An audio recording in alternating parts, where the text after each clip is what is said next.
소리가 안 들립니다.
혹시 들리시나요?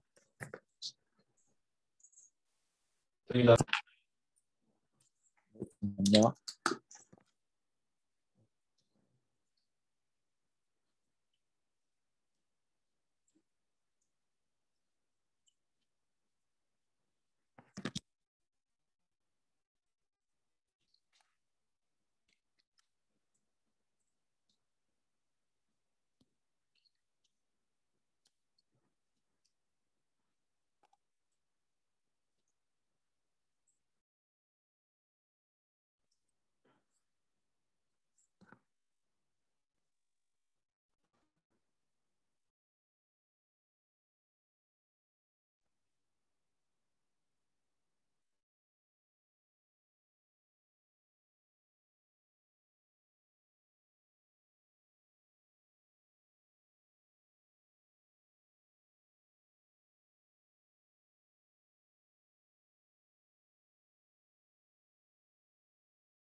시작해도 될 것 같습니다. 이쪽에서 미안합니다.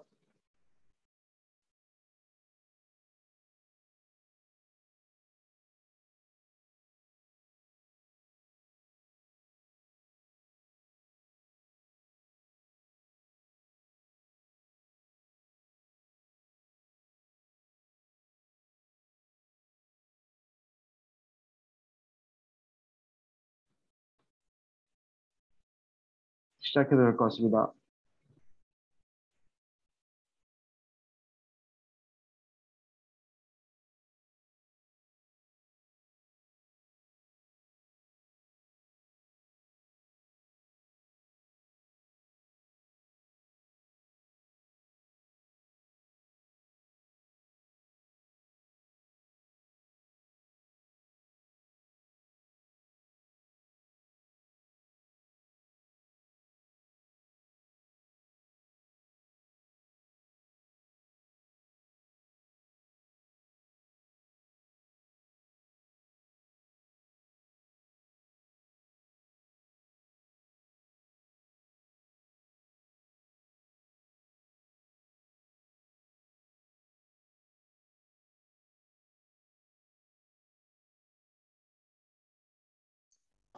혹시 소리 들리십니까? 잘 들립니다. 예, 알겠습니다.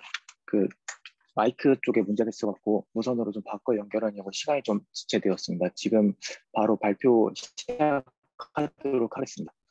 우선 제가 오늘 발표할 논문은 2021년 ICCV에 발표를 했던 논문이고, 이 논문의 내용 같은 경우에는 어떻게 보면은 뭔가 저희가 연구를 하는 데 있어서 필요한 그런 노벨티 혹은 신선한 이런 것들에 대한 내용을 담고 있지 않습니다. 대신에 이제 저희 연구실에서도 많이 진행을 하고 있는 그런 액션 리코그니션과 관련된 내용으로서 한 번쯤은 고민하고 어떤 식으로 접근을 해야 될지에 대해서 고민을 조금 같이 해볼 수 있을 만한 내용일 것 같아갖고 이 논문을 선정해서 가지고 왔습니다. 그래서 이 논문은 다음과 같은 순서로 내용 발표를 드리겠습니다.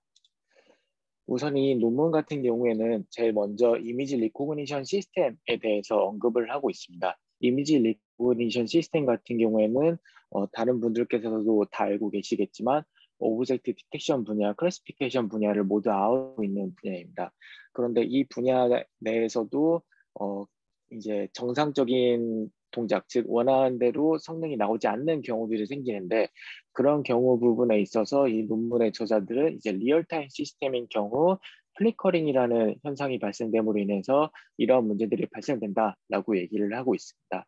그런 부분들에 대해서는 이제 아래 보이시는 이 그림, 왼쪽에 있는 노멀 시츄에이션에 있는 그림 같은 경우가 저희가 알고 있는 그런 이미지 리코그니션 시스템이 정상적으로 동작했을 경우의 사항이 되는데 이 우측에 있는 그림처럼 의도하지 않는 사항이 발생됐을 때 여기서는 의도하지 않는 사항으로 물체가 빠르게 이동을 하면서 물체의 윤곽선이 조금 희미해지는 현상이 발생되고 이로 인해서 이 물체에 대해서 리코그니션을 제대로 수행하지 못하는 결과가 발생되는 경우를 얘기를 하는데요. 이런 경우들에 대해서도 대부분의 연구를 하시는 분들은 이제 신테틱 이미지, 즉 이미지에 대해서 블러링을 처리를 하거나 혹은 로테이션을 통해서 이런 문제들을 해결하고자 하였습니다. 그래서 이 논문의 저자들도 그와 관련된 연구들이 많이 진행이 되고 있다라고 언급을 하고 있었고요. 이와 관련되고 이제 한 가지 짚고 넘어가야 될 개념이 있습니다. 이제 이 논문의 저자들은 퍼터베이션이라고 하는 용어를 사용을 했는데요. 이 퍼터베이션 같은 경우에는 이제 크게 내추럴 퍼터베이션과 아티피셜 퍼터베이션 이 두 가지가 있다고 언급을 했습니다. 내추럴 같은 경우에는 앞서 보여드렸던 이미지, 연속된 이미지처럼 비디오가 연속적으로 재생이 되고 있는 경우 그 연속된 프레임이 약간만 조금 달라지는 경우가 생겼을 때 리코그니션이 제대로 수행되지 않는 그런 현상을 얘기를 하는데요. 그 부분에 대한 게 이 아래쪽에 있는 이 고양이의 뒷모습이 보이는 이 그림과 거북이가 움직이는 모습, 이 두 가지 형태를 볼 수 있습니다. 이 두 가지 결과 부분에 있어서는 논문의 저자들이 레즈넷 기반으로 실험을 했었던 결과에 대해서 분류한 결과를 보여준 건데 제일 처음 이 왼쪽에 있는 고양이 같은 경우에는 제일 처음에는 이제 캣이라고 인식을 했었던 반면에 이 현재 여기서 이 프레임보다 그 다음 시점의 프레임 같은 경우에는 캣에 대해서는 스코어가 낮아지고 오히려 멍키라고 하는 그런 오분류가 된 결과를 확인을 해볼 수 있었다고 합니다. 그리고 이와 마찬가지로 우측에 있는 빠르게 움직이는 거북이 같은 경우에도 현재 이 왼쪽에 있는 프레임에서는 터틀이라고 인식하는 반면에 그 다음 장면에서는 리자드라고 인식하는 그런 오분류된 결과가 나타났다는 것을 확인할 수 있었습니다. 그래서 이런 경우를 이제 내추럴 퍼터베이션이라고 언급을 하고 이와 마찬가지로 artificial perturbation이라는 것도 같이 언급을 하고 있는데 이 artificial perturbation 같은 경우에는 이 내추럴과는 조금 다른 형태로 접근을 하고 있습니다. 대부분의 연구들 같은 경우에 이 perturbation이라고 하는 부분에서 artificial을 기준으로 연구를 진행하는데 그 이유는 대부분의 다른 딥러닝 기반의 연구에서도 마찬가지지만 내추럴 퍼터베이션에 관련된 데이터를 수집하기가 좀 매우 어렵고 번거롭기 때문에 간단하게 아티피셜 형태로 접근을 한다라고 내용을 추가적으로 좀 확인을 했었습니다. 그래서 이와 관련돼 갖고 이 아티피셜 퍼터베이션을 어떻게 얻느냐 부분에 있어서는 이 아래쪽에 있는 구조를 통해서 간단한 예시를 좀 들 수 있는데요. 우선은 제일 좌측에 랜덤 노이즈를 먼저 랜덤 벡터를 만들고 이 랜덤 벡터를 MLP를 거쳐서 하나의 랜덤 노이즈 매트리스를 만들게 됩니다. 이 매트리스 같은 경우에는 이미지하고 동일한 형태의 사이즈가 되게 하고요. 이 랜덤 노이즈와 분류를 하고자 하는 이미지 이 두 개에 대해서를 에디션을 통해 갖고 하나의 신테틱 이미지를 만든 다음에 이 신테틱 이미지에 대해서 노멀라이즈를 시키고 이 노멀라이즈 된 걸 바탕으로 클래시피케이션을 했을 때 어떠한 결과가 나오냐라는 식의 연구라고 보시면 됩니다. 이와 관련된 부분에 있어서는 이제 내추럴 퍼터베이션과 아티피셜 퍼터베이션이 두 가지로 크게 가지고 연구를 한다라고 보시면 되고요. 근데 여기 네. 잠깐만. 그전 슬라이드에서 그런 네. 퍼저베이션을 할 때 꼭 이런 MLP가 들어가야 될 필요가 있나요? 굳이 MLP가 들어갈 필요는 없습니다. 다른 연구 같은 경우에는 그러니까 네. 이 사람들이 이거를 한 이유가 뭐죠? 네. 이 artificial perturbation 말씀하시는 거죠? MLP를 집어넣은 이유가 이 말이죠. 여기서 이 MLP 같은 경우 이 논문의 저자들이 제안한 방식은 아니고 제가 설명을 위해서 다른 페이퍼에 있는 모델을 가져온 건데요. 현재 여기서 MLP를 사용했었던 거는 랜덤 노이즈를 만드는 부분에 있어서를 지금 그러니까 벡터를 기준으로 해서 매트리스 형태를 만들자라는 식으로 해서 제안을 했었던 것만 나와 있고 이 부분에서 굳이 뭔가 다른 이유를 사용을 해서 적용을 했다라는 내용이 그 논문상에서 있진 않았습니다. 그럼 여기서도 그러면 MLP도 그럼 러닝을 해야 되는 건가요? 아니면 이건 어떻게 MLP의 웨이트는 어떻게 결정이 되는 거죠? 여기서 이 MLP 같은 경우에는 러닝을 하는 경우가 되고요. 제가 이 부분에 있어서 이 구조상에서의 여기서 러닝하는 부분에 있어서를 좀 더 확인을 하진 못하였는데 제가 확인했었던 부분에서 투 스테이지 형태로 진행을 했었던 걸로 알고 있습니다. 먼저 이 노이즈를 만드는 부분에서 먼저 트레이닝을 하고 이게 만들어지고 난 후에 원래 그 클래시피케이션을 하고자 하는 이미지 같이 신테틱 이미지를 만듦으로써 요거를 다시 클래시피케이션 하는 형태로 접근을 하였습니다. 아니, 그런데 그렇다면 그 네. 러닝을 하는 과정도 그러면 뭐 슈퍼바이즈 러닝 같은 방식을 도입을 한 건가요? 네, 제 기억에는 슈퍼바이즈드 형태로 적용을 했었던 걸로 기억이 되는데 좀 더 자세한 내용 부분에 있어서는 제가 이 그림에 관련된 페이퍼에 대한 그 추가 설명을 더 메일상으로 드리도록 하겠습니다. 알겠습니다. 네. 그래서 아까 전에도 그와 관련돼서 좀 설명을 주시긴 하시는데 이제 이와 비슷한 내용으로서 이제 관련 연구를 언급을 하고 있는 것 중에 하나가 어드버서리얼 이그젠플이라고 하는 내용이 있습니다. 이 어드버서리 이그젠플 같은 경우에는 모델을 얼만큼 이제 멍청하게 만드냐라고 보시면 되는데요. 일단은 로버스터한 관점에서 보았을 때 신텐틱 이미지라고 하는 것은 모델의 어큐러시를 올리는 데 큰 도움을 줄 수 있습니다. 그래서 이와 관련돼 갖고 노이즈를 추가를 한다던가 혹은 약간의 로테이션을 준다던가 혹은 트랜슬레이션 혹은 컬러 체인지 블러링을 한다던가 연산들을 통해 갖고 신텐틱 이미지를 만들어내게 되는데요. 이 아래 그림 같은 경우가 이제 한 가지 예시라고 볼 수 있는데 아까 전에 보여드렸던 NLP 방식하고는 조금 다르지만 결국에는 하는 방식은 똑같다고 보시면 됩니다. 이제 여기서 노이즈 만드는 방식이 조금 다를 뿐인데 이 논문 같은 경우에는 제가 기억하는 걸로는 노이즈 자체에 대해서 이제 디노이징 하는 네트워크를 기반으로 해서 노이즈를 만드는 걸로 저도 봤었는데 이 부분에 대해서 이제 노이즈가 정확하게 이렇게 만들어진다까지는 이 외적인 논문이라서 좀 더 자세히 보진 못했습니다. 그래서 지금 여기서는 오리지널 이미지와 그 다음에 만들어진 노이즈, 랜덤 노이즈 이 두 개에 대해서 합성을 한 이미지를 하나 만들어낸 다음에 이 논문상에서는 이제 오리지널과 신테틱 이 두 개에 대해서 각각 클래시피케이션과 디텍션을 수행을 한다라고 보시면 됩니다. 근데 이렇게 만드는 경우에는 마찬가지로 합성된 이미지이기 때문에 자연스러운 그런 데이터를 사용하지 않아서 조금 신뢰할 수 없다라는 식의 뉘앙스로 이 논문의 저자들은 언급을 하고 있고요. 그리고 추가적인 연구로 또 언급을 하고 있는 건 이제 비디오 상에서의 내추럴 퍼터베이션을 언급을 하고 있습니다. 이제 연속된 프레임을 기반으로 해서 클래시피케이션을 하는 경우에 가끔가다 이제 그 연속된 프레임 중에서 한두 프레임에서 어큐러시가 상당히 떨어지는 결과를 보이게 되는데 이 논문의 저자들은 이와 같은 현상도 마찬가지 내추럴 퍼터베이션과 관련된 내용이다라고 언급을 하면서 이와 관련된 데이터들을 본인들이 수집을 하고 활용을 하겠다라고 얘기를 하고 있습니다. 그래서 그걸 한 가지 더 언급을 하고 있는 거는 이제 디스트리뷰션 시프트를 얘기를 하고 있는데요. 이 디스트리뷰션 시프트 같은 경우에는 좀 더 간단하게 말씀드린다고 하면은 이 왼쪽에 있는 차 카테고리와 관련된 여러 데이터셋들이 존재를 합니다. 이 여러 데이터셋들에서 차와 관련된 카테고리만 개별적으로 모은 후에 거기에 이제 포지티브 샘플과 네거티브 샘플을 하나로 다 묶어서 하나의 제너럴라이제이션 된 카라고 하는 데이터셋을 만듦으로써 이것이 이제 디스트리뷰션 시프트 된 데이터셋이다라고 얘기를 하고 있습니다. 하지만 이렇게 데이터셋을 만드는 경우에는 뭔가 그 해당 데이터에서의 베리에이션이 좀 많이 커지는 그런 부분들이 생겨서 이것 마찬가지로 좋은 방법은 아니다라고 얘기를 하고 있고요.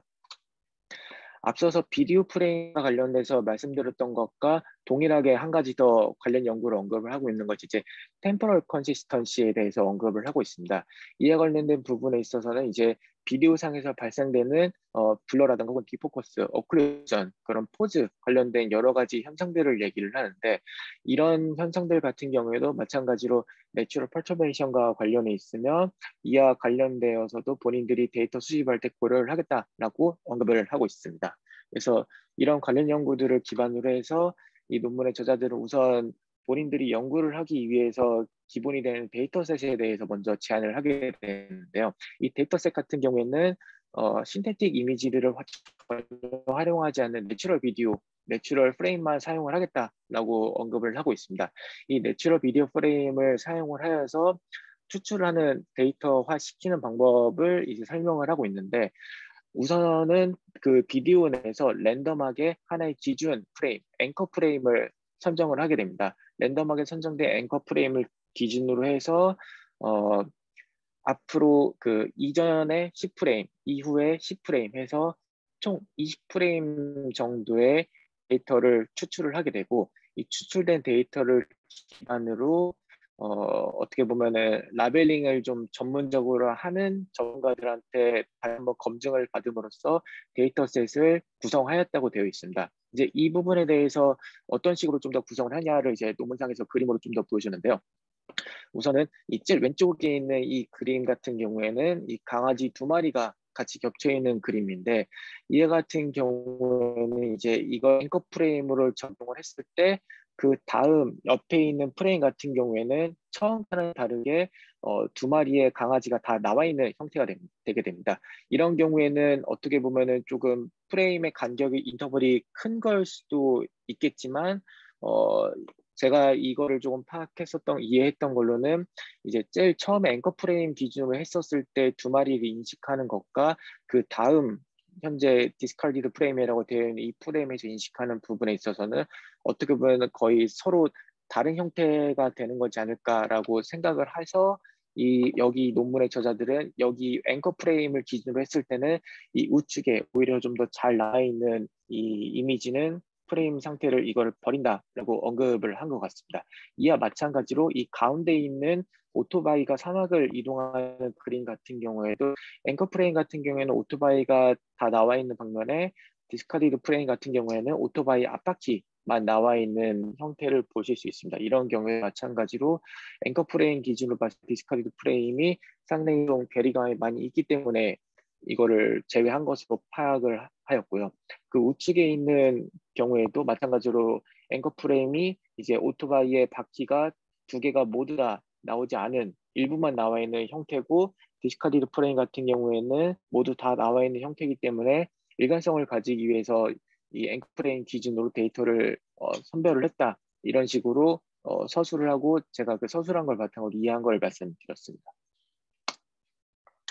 그리고 이 데이터셋과 관련돼 갖고 이제 이밸리에이션 매트릭도 같이 언급을 하고 있는데요. 우선 클래시피케이션 같은 경우에는 다음과 같이 좀 서술을 하고 있습니다. 우선 클래시피케이션을 하기 위해서 앵커 앵커라고 하는 것에 대해서 셋을 라지 A라고 두고 그 다음에 이와 관련된 레이블을 라지 Y라고 두었을 때 앵커 프레임에 대해서 셋을 그러니까 앵커 프레임을 기준으로 이전 C 프레임, 이후 C 프레임을 전부 다 아웃되는 셋을 다음과 같이 N sub K라고 표현을 하고 있습니다. 이렇게 노테이션을 했을 때 기존의 클래시피케이션을 구하는 방식 부분에 있어서는 이제 스탠다드 영일로스를 사용을 하게 되면은 아래 식과 같이 표현을 할 수 있는데 이제 앵커 프레임과 그다음에 레이블의 영일들을 전부 다 합산하는 것으로서 어큐러시를 구하고 있습니다. 네, 본인들이 제안한 클래시피케이션 관련된 이밸리에이션 매트릭은 PNK 어큐러시라고 표현을 하고 있는데요. 여기서 이 K는 K프레임이라는 것이 됩니다. 그래서 여기서 이 K는 논문의 저자들이 20을 사용을 하고 있고 이 수식은 이 아래와 같이 표현을 할 수 있는데 이 수식상에서도 마찬가지로 앵커 프레임도 라벨과 같이 비교를 하는데 동시에 앵커를 기준으로 이전 C 프레임, 이후 C 프레임에 대해서도 모두 다 비교를 함으로써 그 비교했던 결과를 다 합산해서 어큐러시에 반영을 한다라는 식으로 서술을 하고 있습니다. 그리고 디텍션 같은 경우에는 다들 알고 계시는 민 에버리지 프리시전을 적용을 하였고요. 그래서 이와 관련된 내용을 바탕으로 이제 본인들이 실험을 진행을 했습니다. 우선은 트레인 셋 부분에 있어서는 이미지넷 데이터를 가지고 트레인을 하였으며 이 트레인을 하는 경우 부분에 어큐러시를 오리지널 형태로 뽑은 것과 이제 퍼터베이티드 형태로 뽑은 경우 이게 이제 그 PMK 어큐러시가 되고 여기 있는 게 어큐러시 오리지널이 되게 됩니다. 이 두 개의 차이를 비교했을 때 그 차이가 얼마큼 나타나는가를 이제 제일 우측에다가 표상에다가 비교를 해두었는데요. 우선 그냥 이미지넷을 가지고 트레인을 한 경우에 앵커 프레임만 가지고 비교하는 경우보다 그 주변에 있는 프레임도 같이 비교하는 경우에 프레임이 떨어지는 것을 논문상에서는 확인을 했습니다. 이 부분에 있어서도 일반적으로 저희가 리얼타임 시스템에서 예상을 할 수 있다시피 특정 프레임 외에 그 인근 프레임 부분에 있어서는 상당히 불안정한 결과를 보일 수 있다라는 것을 어느 정도 예측을 할 수 있는데 이 논문상에서도 마찬가지로 그 예측과 비슷한 결과를 보인 것을 확인을 할 수 있었고요. 여기서 이 논문의 저자들은 추가적으로 하나 더 실험을 했는데 그 실험 부분에 있어서는 이제 이 모델의 로버스트한 부분을 좀 더 키우고자 노이즈 어그멘테이션을 수행을 했습니다. 이 부분에 있어서는 블러링을 한다던가 콘트라스트를 변형을 한다던가 혹은 컬러 스페이스를 변형을 한다던가 이런 식으로 데이터를 변형을 해서 학습을 했는데도 불구하고 마찬가지로 오리지널 형태와 펄터베이티드 형태를 비교를 했을 때 마찬가지로 어큐러시가 떨어지는 결과를 보이고 있습니다. 지금 이 위쪽에 있는 경우에는 이제 이미지넷 기반의 데이터 결과를 보시는 거고 아래에 있는 경우에는 유튜브 데이터 기반의 결과를 보실 수 있습니다. 이 유튜브 기반의 결과 같은 경우에도 저기 네. 여기 오리지널이라는 말이 네.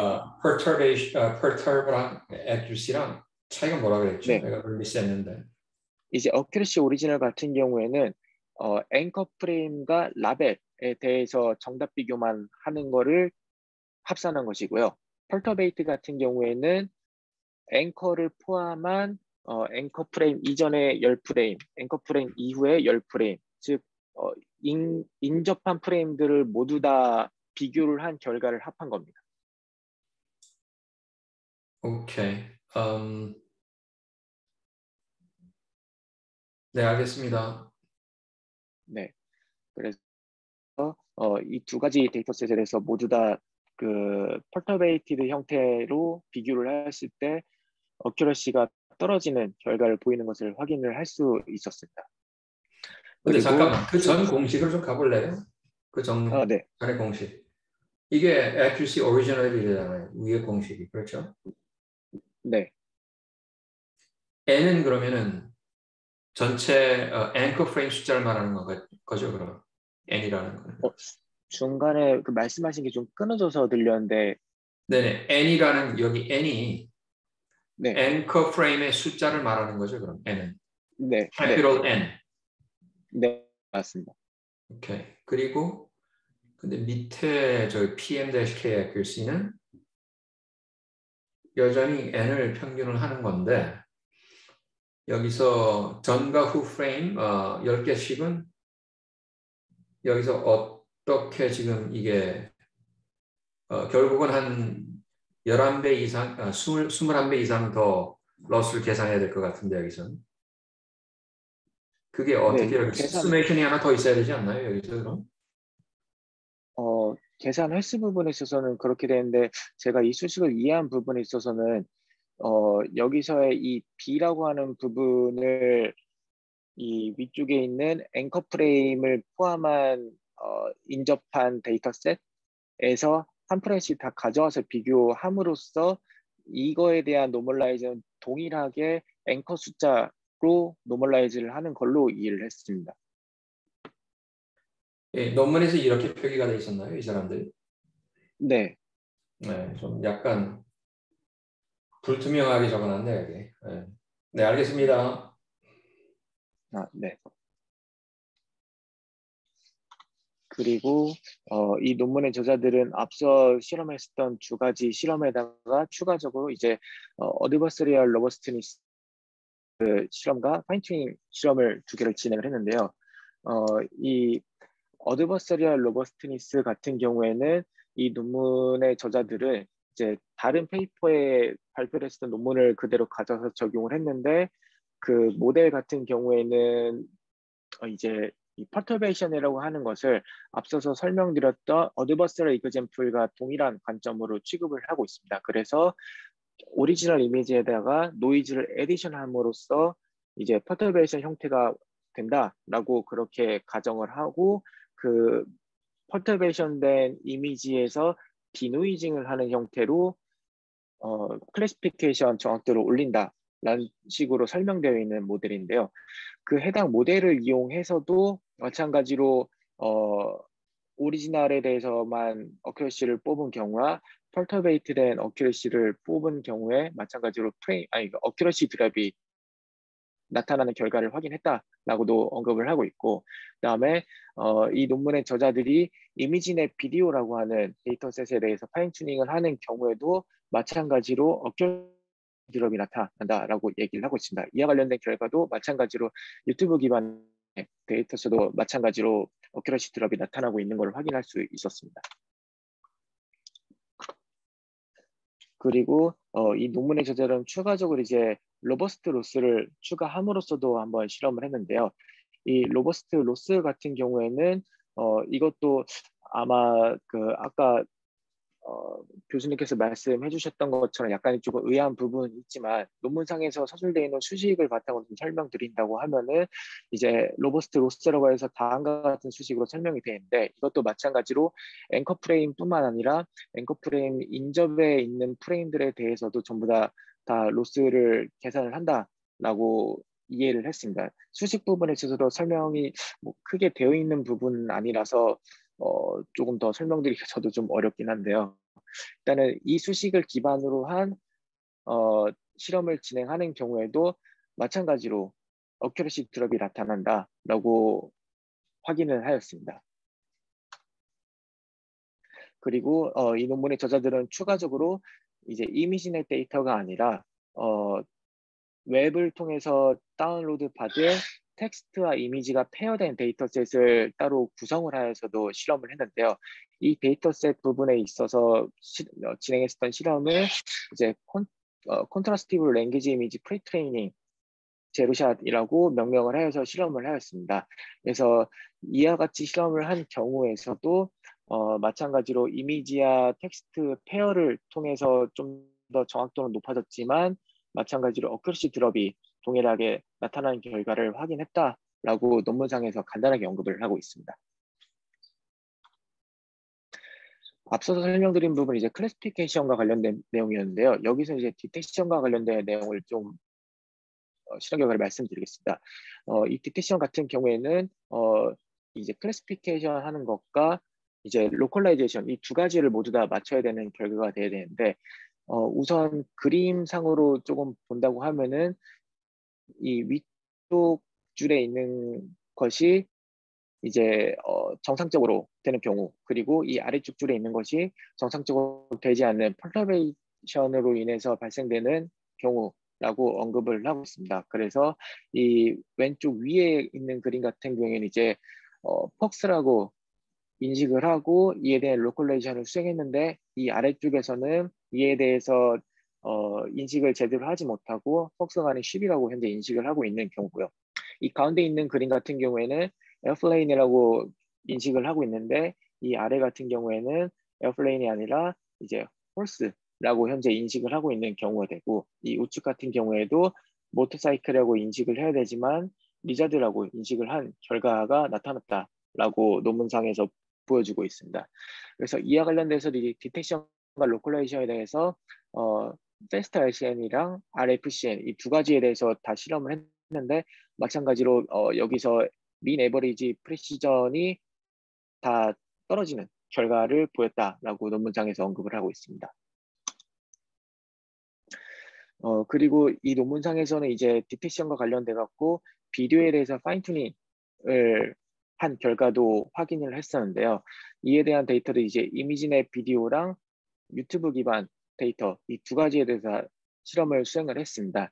이런 경우에도 이제 마찬가지로 전부 다 어큐러시가 다 떨어지는 결과를 보이고 있는데 여기서 이제 그 앞쪽에 있는 리뷰라고 하는 경우에는 이 데이터 부분에서 이제 사람이 직접 검수를 했느냐, 검수를 하지 않았느냐에 대한 체크로 나와 있고, 이게 사람이 직접 검수를 하든 검수를 하지 않든 마찬가지로 다 어큐러시 드롭이 나타나는 결과를 보였다라고 얘기를 하고, 그리고 추가적으로 이 논문상에서는 이제 한 가지 보여주는 잠깐 지표상이 그런데 네, 리뷰를 안 했으면 어떻게 한 거죠?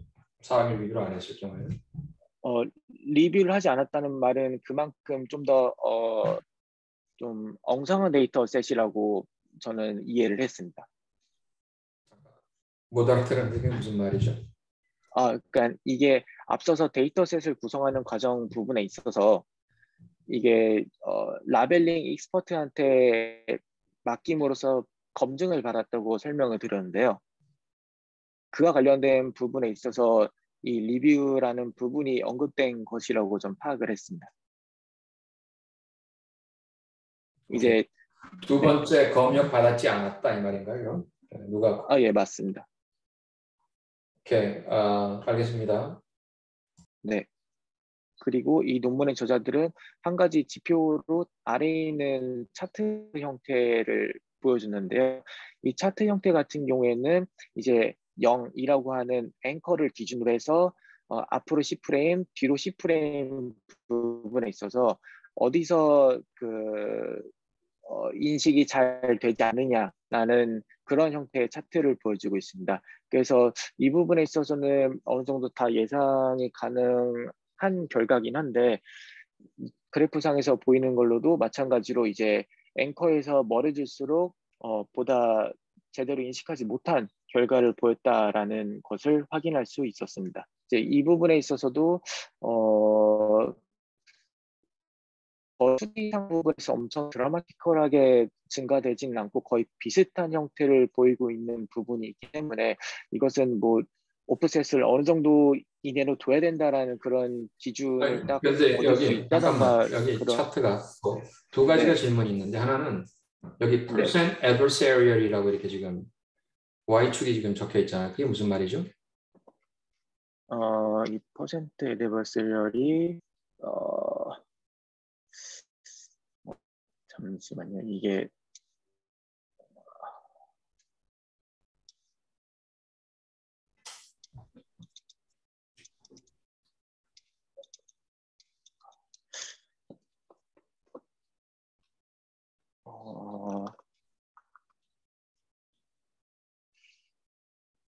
이게 제가 이거 내용이 논문상에 정확히 안 나와 있어서 좀 확인하면서 내용을 정리를 했었는데 지금 그게 좀 정확하게 기억이 안 나서 좀 죄송합니다.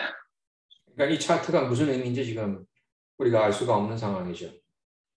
아, 네, 그 Y축 부분에 있어서가 좀 정확하게 제가 정의를 다시 해서 말씀드렸어야 됐는데 이 Y축 부분에 있어서를 의미를 조금 제외를 하고 여기 논문상에서 해석을 했었던 내용을 말씀드린 부분에 있어서는 이제 앵커 프레임을 기준으로 해서 얼마큼 그 에러가, 그러니까 인식하는 데 있어서 에러가 나타나느냐에 대한 지표로 설명이 나와 있었습니다. 오케이, 에러란 말이죠. 네, 오케이. 그렇다면은 여기 의미가 조금 맞는 게 여기 with review하고 네, 리뷰가 없는 거라고 비교를 했을 때, with 리뷰를 했을 때 그래도 에러가 조금 더 적게 이렇게 저기 표기가 돼 있는 것 같은데 뭐 큰 차이는 아니지만 네, 네, 그렇죠? 네, 맞습니다. 오케이. 그러면은 이 percent adversary라는 말이 이 사람들이 어떻게 그걸 정의를 했는지 모르지만 어쨌든 이 에러하고 좀 상관이 있는 그런 말인 것 같네요. 네, 네, 계속하세요. 네. 그래서 이 차트를 통해 갖고 뭔가 어떤 얼만큼의 오프셋을 기준으로 해서 적용을 하면은 좀 더 안정적인 성능을 가져갈 수 있다라든가 그런 유의미한 데이터를 뽑기에는 실제로 이 오프셋이 프레임마다 차이가 나는 부분이 뭔가 큰 의미가 있다고 생각이 되지는 않기 때문에 여기서는 딱히 중요한 의미를 찾지는 못했습니다. 논문의 저자들은 이 부분에 있어서 이제 오프셋이 커지면은 에러가 그만큼 커진다라는 식으로만 내용을 정리를 하고 있고요. 그리고 추가적으로 이 논문의 저자들은 이제 비디오 컴프레션 방법에 대해서도 실험 분석 부분에 있어서 결과로 언급을 하고 있습니다. 이 부분에 있어서 이제 비디오 프레임을 컴프레션하는 부분에 있어서 이것이 모델 성능 영향을 끼치느냐라는 것에 대한 언급인데요. 일단은 MP4 타입을 기준으로 본다고 하면은 이제 크게 세 가지 형태가 있다고 얘기를 하고 있습니다. 우선적으로 아이프레임이라고 하는 것이 있는데 이 아이프레임이라고 하는 경우에는 이제 레퍼런스를 하게 되는 프레임이 없이 단일 프레임으로만 작성을 하는 경우를 언급하는 것이고요. P프레임이라고 하는 것은 이제 압축을 하는 부분에 있어서 이전 프레임의 픽셀 내용을 기반으로 해서 압축을 한다라는 것이 내용이 되게 되고 B프레임이라고 하는 경우에는 이제 이전 프레임과 그 다음 프레임 이 두 가지를 다 레퍼런스를 함으로써 압축을 한다라는 내용이 되게 됩니다. 그래서 이 논문의 저자들은 이 I프레임과 P프레임, B프레임을 하나씩 없애는 형태로 해서 어블레이션 스터디 형태로 진행을 했는데 이와 같은 경우에도 마찬가지로 오리지널 형태로 어큐러시를 보는 경우와 퍼터베이티드 형태로 보는 경우 이 두 가지 형태에서 비교를 한 경우에 어큐러시 드롭이 나타난다라고 언급을 하고 있습니다. 네, 그래서 여기서 이 우선 논문 이 네, 컴프레션에 대해서는 먼저 궁금한 건 네, 컴프레션을 했을 때랑 안 했을 때랑의 차이가 뭔가 얘기하면 우선 더 궁금한 것 같은데 그런 실험을 했나? 네, 그런 실험 자체는 논문상에서 되어 있지는 않습니다. 이 논문에서 이제 보는 부분에 있어서는 컴프레션 방법 부분에 있어서 이것이 차이가 있느냐라는 거를 주제로 맞춰서 실험을 진행한 내용이었습니다. 왜냐하면 논문 자체가 이미지에 네, 퍼드베이션이 들어갔을 때 어떤 영향을 주느냐 이 말이잖아요. 예, 맞습니다. 그런데 컴프레션을 하면은 당연히 로시한 컴프레션이면은 퍼드베이션이 생기는 거니까 그걸 했느냐 안 했느냐도 아주 중요한 문제일 것 같은데 그걸 다루지 않았단 말이죠. 네, 네, 알겠습니다. 네. 그래서 이 논문 같은 경우에는 내추럴 퍼터베이션 부분에 있어서 성능을 좀 더 올리기 위해서 모델에 대해서 로버스트한 경우를 가져가기 위해 내추럴 퍼터베이션 데이터, 아티피셜 퍼터베이션 이 두 가지 데이터셋을 다 적용을 해야 된다라고 얘기를 하고 있고 또 내추럴 퍼터베이션 관련된 부분에 있어서 다른 도메인에서 적용되고 있는 예를 들어서 뭐 스피치 리코그니션이라든가 뭐 랭귀지 프로세싱과 관련된 그런 분야에서 데이터를 가져옴으로써 내추럴 퍼터베이션을 보다 보완해야 된다라고 내용을 언급하면서 마무리를 하고 있습니다. 근데 여기까지 이제 논문의 컨클루전과 관련된 내용이었고 추가적으로 제가 좀 더 생각하는 부분에 있어서는 이게 단순히 그러니까 비디오를 기준으로 해서 데이터를 분석하는 부분에 있어서는 연구실에서 액션 리코그니션과 관련된 연구들을 많이 수행을 했는데 거기서도 마찬가지로 스파셜한 피처와 그다음에 템포럴한 피처 이 두 가지를 모두 다 활용하는 측면에 초점을 맞춰서 연구를 진행을 했습니다. 그렇기 때문에 이 논문상에서 현재 다루고 있는 거는 어떻게 보면 스파셜한 피처 부분에 있어서 초점을 맞춘 연구 결과라고 보여지고 그렇기 때문에 이런 펄터베이션과 관련된 내용을 다루기에는 좀 좋은 결과가 나오지 않았다라고 저는 개인적으로 생각이 됐습니다. 그래서 좀 더 추가적으로 한 번쯤 고민을 해서 연구를 해봐야 되는 내용이 이제 피처 벡터로서 이제 옵티컬 플로우와 같은 그런 피처 벡터를 사용을 함으로써 좀 더 추가적인 연구를 더 진행함으로써 논문을 더 진행을 해보는 것이 좋지 않을까라는 개인적인 생각이 좀 추가적으로 또 있었습니다.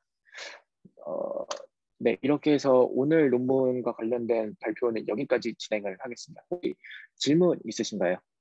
우선 조금 이 놀랍다라고 느껴지는 게 뭐냐면은 지금 퍼드베이션이라는 게 사실 퍼드베이션 한 게 아니고 네, 앵커 프레임에서 몇 장 넘어갔느냐 안 넘어갔느냐 그것도 또 굉장히 좀 뭔가 이 엄밀하게 따져서 어떤 거는 이런 데이터베이스에 넣을 수가 있고 뭐 이미지가 너무 이 클래스들이 바뀌었다라든지 없어졌다라든지 이런 거는 또 안 집어넣고 그래서 굉장히 조심스럽게 만든 데이터셋인 것 같은데 그렇죠? 아까 처음 예, 얘기했을 때. 맞습니다. 상당히 제한적인 데이터셋입니다. 그래서 그런 상황에서도 이 성능이 15% 이렇게 떨어졌다는 건 좀 정말 놀라운 일이네.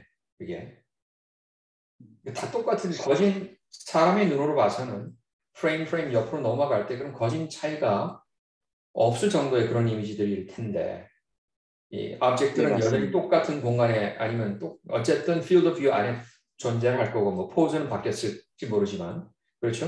예, 예, 그리고 맞습니다. 프레임 하나하나 차이를 지나간다면 조명도 그렇게 많이 차이가 안 났을 테고 그런데 이런 큰 차이가 예, 난다는 맞습니다. 거는 정말 이게 믿기가 어렵네요 정말.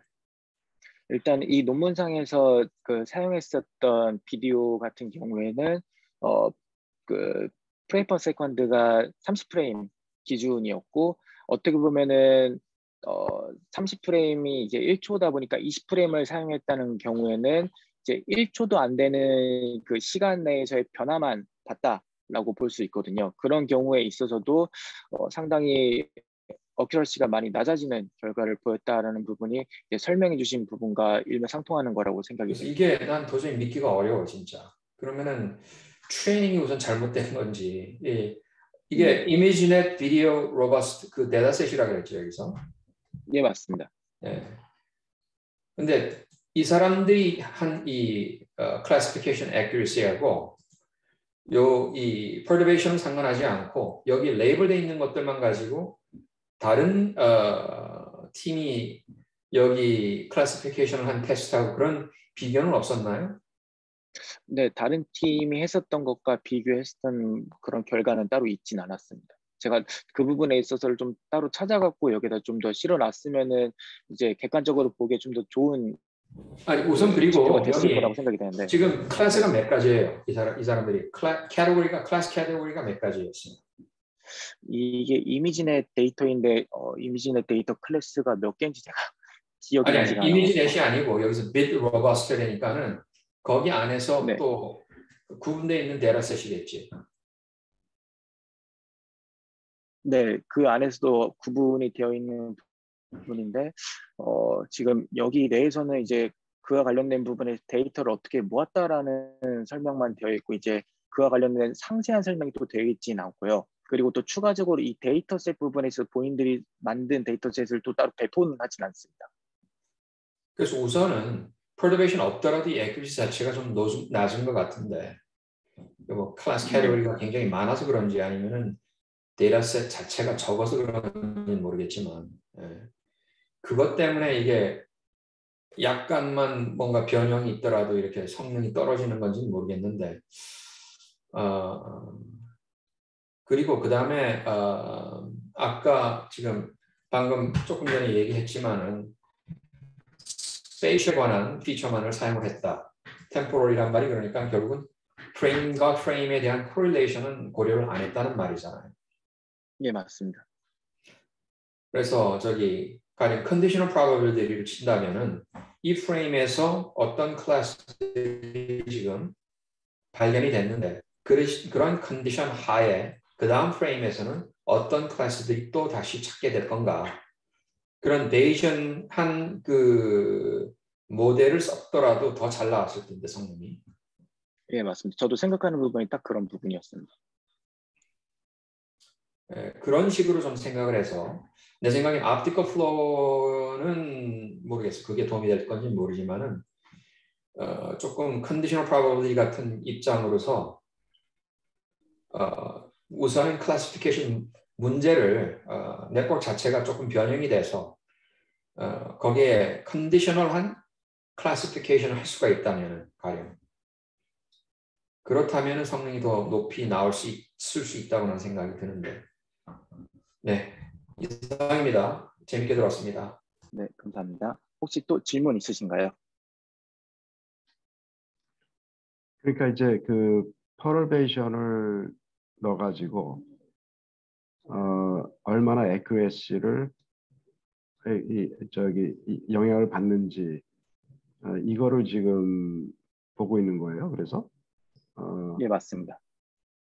그런데 그 퍼럴베이션을 어떻게 정하죠? 그래서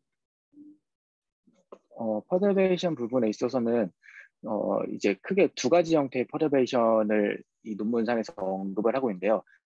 첫 번째는 이제 내추럴 퍼터베이션을 해갖고 기준이 되는 프레임을 랜덤하게 선정한 다음에 그 선정된 프레임의 앞과 뒤에 일정한 프레임들을 같이 봄으로써 그 같이 보는 프레임들을 내추럴 퍼터베이션이라고 정의를 하고 있고 그 외 추가적으로 이제 랜덤하게 생성된 노이즈를 기존 이미지에다 합성함으로써 약간의 변이 발생된 이미지를 신테틱한 걸로 사용해서 아티피셜 퍼터베이션을 정의하고 오케이. 있습니다. 그래가지고 이제 다시 한번 컨클루전 한번 가봐요. 그래서 네.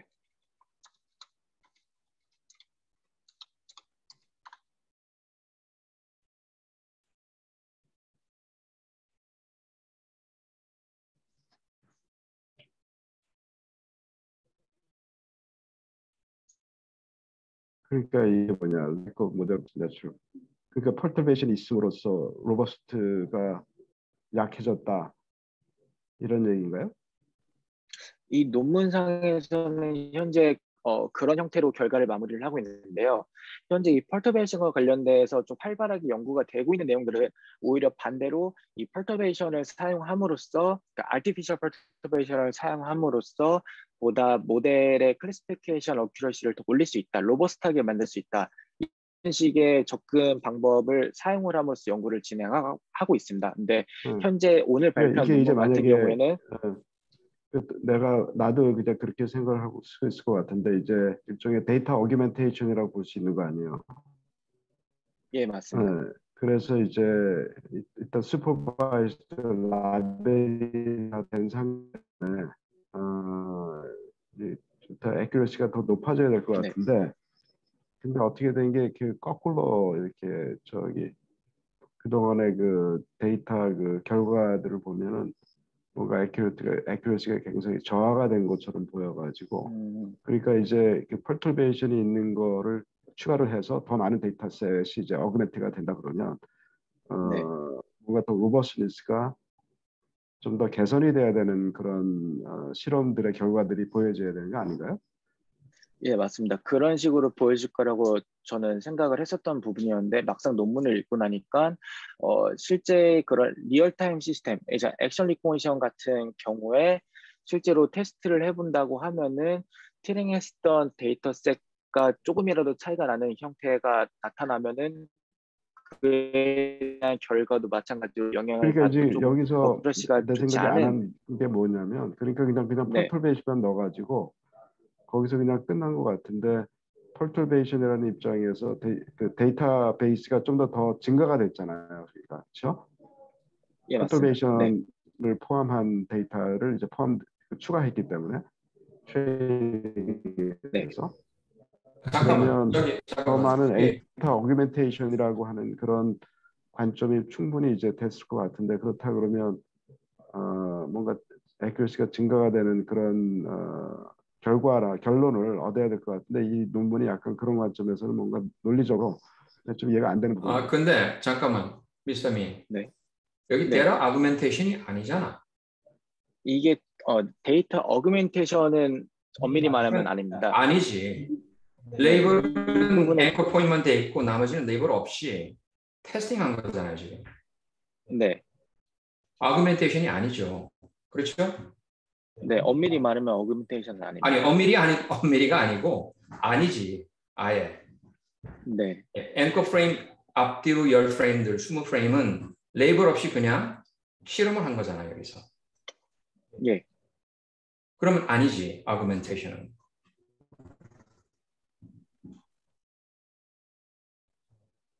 그 교수님께서 말씀하신 데이터 어그멘테이션은 전체 데이터 풀이 늘어났다라는 거를 어그멘테이션이라고 말씀하신 거 아닌가요? 아니 그런데 여기서 데이터 풀이 늘어난 건 아니잖아요.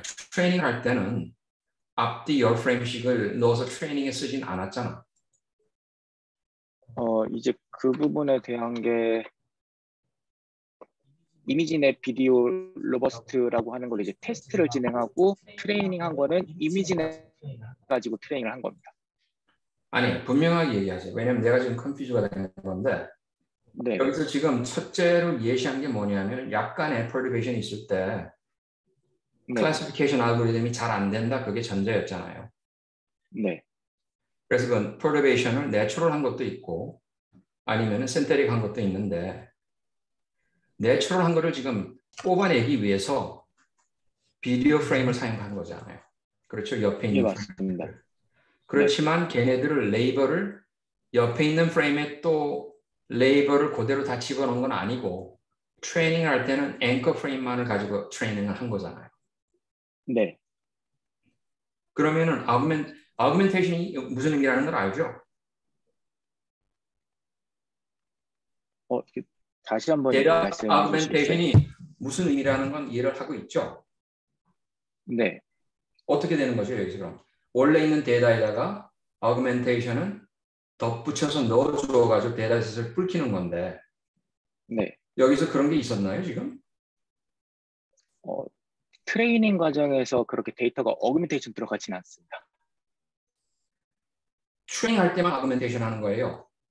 아구멘테이션의 관념은 트레이닝 할 때 도움을 주기 위해서 데이터셋을 트레이닝 셋을 넓히는 게 아구멘테이션이라고. 네. 지금 그 관념을 지금 이해를 못한 것 같은데. 뭔가 제가 조금 헷갈려서 조금 설명을 잘못 드렸던 것 같습니다. 네. 이게 굉장히 중요한 포인트라고 지금.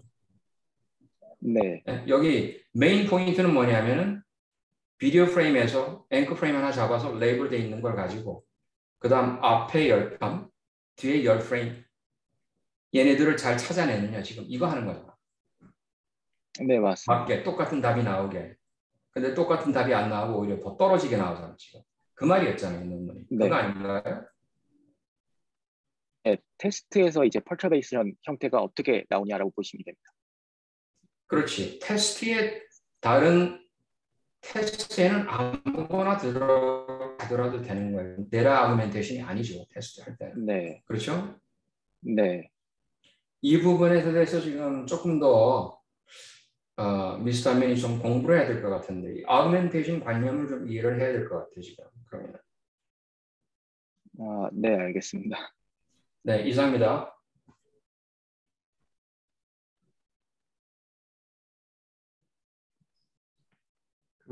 일단은 하여간 의도가 여기서는 그러니까 이런 뭐 컬티베이션을 한다 하는 그 이유가 의도적으로는 이 아까 무슨 뭐 플리커링이라든지 뭐 이런 노이즈에 대한 그런 영향을 받을 수 있기 때문에 그런 거 비슷한 거를 갖다 좀 계속해서 추가하자. 트레이닝 할 때 이제 네. 그런 관점에서는 이제 데이터 어그멘테이션이라고 이제 의도가 이제 그런 것 같은데 그런데 이제 지금 하여간 전반적으로 그 accuracy는 이제 저하가 된 그 이유가 결과적으로는 그 augmented 된 그러니까 이제 perturbation 된 그런 데이터를 쓴 게 아니고 그냥 그 앵콜만 썼다. 이런 건가요, 지금? 이제 앵커만 썼을 때보다 앵커 인접한 경우를 쓰는 경우에 결과가 어떻게 나오냐라는 거를 실험을 통해서 확인을 한 거고 오케이. 실험 인접한 결과 거 부분에 이제. 있어서 네, 앵커와 인접한 것들을 같이 보는 경우에 성능이 오히려 떨어진다라고 보시면 음. 됩니다.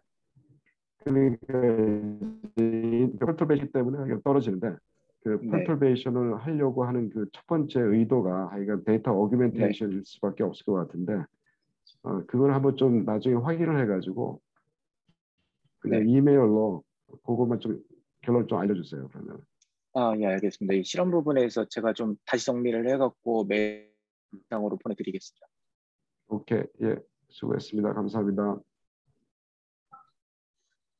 혹시 지금 또 질문이 하나 있는데 네, 지금 실험한 데이터 셋들이 어느 정도 수준인가요? 혹시 수준이라는 게 어떤 말씀이신 그러니까 건가요? 좀 양이 충분한 상태인가요? 아니면 이게 지금 양이 얼만큼 있다라고 지금 따로 공개가 되어 있지 않고 논문상에서도 서술이 안 돼 있어갖고 저도 그에 대한 거는 정확하게 말씀드리기가 어렵습니다. 근데 여기서 현재 데이터셋 부분에서 규모가 공개되어 있는 거는 제일 하단에 마지막에 실험했던 클립 제로샷이라고 하는 실험에 대해서만 데이터셋이 공개가 되어 있는데 공개되어 있는 것들 논문상에만 서술되어 있는데 이게 400밀리언 이미지 텍스트 페어셋을 적용을 했다라고 되어 있습니다. 동영상 셋이 아니다, 진짜. 네, 지금 요 클릭 같은 경우에는 이미지고 비디오를 활용했었던 거는 이 위쪽에 있는 데이터셋이 돼요.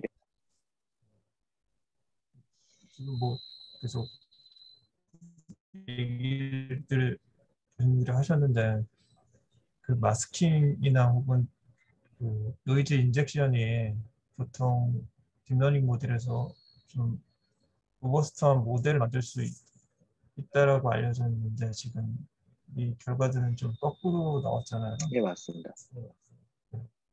그러면 지금 극단적으로 프레임들 간에 마스크를 줘서 혹은 랜덤하게 두거나 또 섞어버리거나 해서 인식을 하게 되려고 할 때 데이터셋이 너무 적으면은 그런 효과가 더 혼동을 일으키는데 그 데이터셋이 많아지면은 그러한 학습법에 더 효과가 있을 것 같거든요. 보통 일반적으로 생각했을 때. 근데 지금 네. 여기서 실험한 이 저자들이 갖고 있었던 테스트 그 데이터 셋들이 조금 너무 작은 셋들이 아니었을까라는 생각을 좀 해볼 수도 있을 것 같거든요. 네. 그래서 한번 질문을 한 겁니다. 관련 내용 부분에서 제가 한번 좀 다시 한번 검토를 하여서 이번에 메일 드릴 때 같이 내용을 포함할 수 있도록 해보겠습니다. 미스터 민, 알겠습니다. 여보세요? 네, 내가 질문을 아까 몇 가지 했지만은 네, 이 논문을 내가 지금 보낸 논문을 보면은 여기 섹션 3에 보면은 여기 dataset construction 여기서 보면 마지막 첫 번째 마지막에 the goal of the curation is to ensure each anchor frame and its nearby frames are correctly labeled. 그렇다는 말은 뭐냐면은 앵커 프레임만 아니고 다른 프레임들도 다 레이블을 했다라고 지금 여기 적혀 있는데 난 지금 이 포인트가 지금 굉장히 컨퓨즈가 돼요. 미스터민이 아까 얘기했던 거는 앵커만 했다. 난 그런 식으로 처음에 들었거든요. 처음 시작했을 때. 근데 이게 네. 어떤 식으로 한 건지 난 지금 아직도 지금 퍼지한데 여기에 대해서 좀 자세하게 다시 검토를 해서 지금 네. 저희들한테 좀 보내주면 도움이 되겠네요. 예, 알겠습니다. 해당 내용도 좀 다시 정리를 해서 내용 보내드리도록 하겠습니다. 네, 감사합니다. 네, 수고했습니다. 네, 오늘 발표 여기까지 하는 걸로 마치겠습니다. 네, 감사합니다.